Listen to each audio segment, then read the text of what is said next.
The Wizard of Quantum by Johann Ortel. Chapter 5, The Silva Bullet. It was the first night of the Silva Bullet show, 9th November 1997.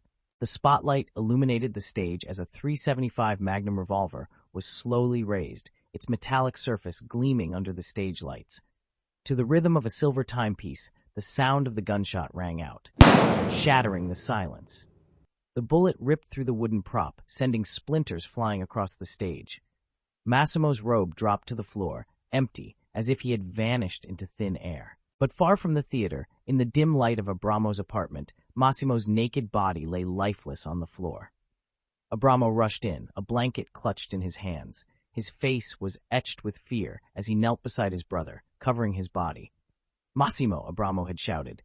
There was no response. Massimo wasn't breathing. Abramo's hands trembled as he activated the defibrillator, the sharp whine of the device filling the room as it charged. His eyes remained fixed on the ready light, each second dragging. Finally, it turned green, and Abramo delivered a shock through Massimo's torso. Still, there was no sign of life. The defibrillator whined again as it charged for another attempt. Another shock was delivered, and this time, Massimo gasped, his lungs filling with air in a desperate breath. His eyes flew open as life returned to his body. A stamp slammed down, marking a sold out across a poster advertising the Silva Bullet. Crowds thronged the theater entrance, eager to see the magic for themselves.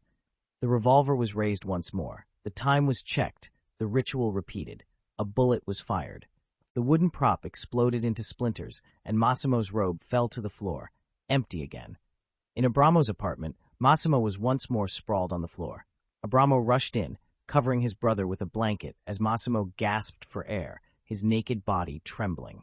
Again, the stamp slammed down, sold out.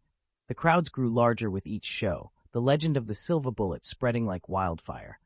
The Magnum was raised slowly. The bullet fired again, and again, and again. The performances continued. The wooden prop splintered. The bullet-torn robe dropped to the floor, empty. And each time the audience erupted in applause, Massimo fought for his life, often teetering on the brink of death, but sometimes alive. I'm okay.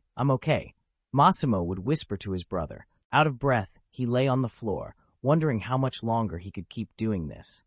His vision blurred, and exhaustion overtook him. Darkness closed in, and the room faded to black.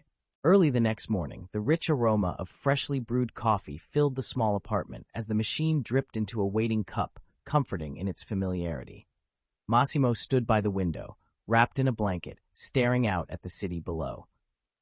The morning's first light cast a soft glow on the room, but his thoughts were far from peaceful.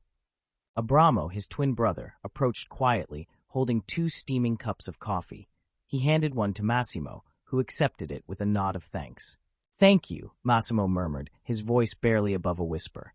Abramo took a sip before breaking the silence. "So, are we going to talk about the elephant in the room?" Massimo glanced around the room with a playful smirk. "Why? Is Marcus here?" Abramo couldn't help but chuckle at his brother's attempt to lighten the mood. "No. Come on, man. I haven't asked any questions." Massimo's expression sobered as he reminded his brother. "That's his rule. No questions." Abramo looked at him, the concern evident in his eyes. How is any of this even possible? Massimo took a deep breath, the weight of the situation pressing down on him. "Apparently, I have a gift."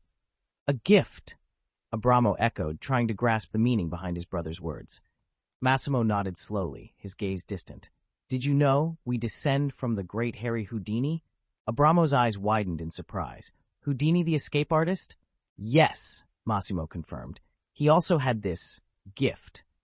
Massimo's thoughts drifted as he spoke, his mind replaying the revelations of the past few days. "But to trigger this gift," Massimo continued, his voice tinged with fear, he had to put himself in a totally closed-off space and bring himself to the brink of death.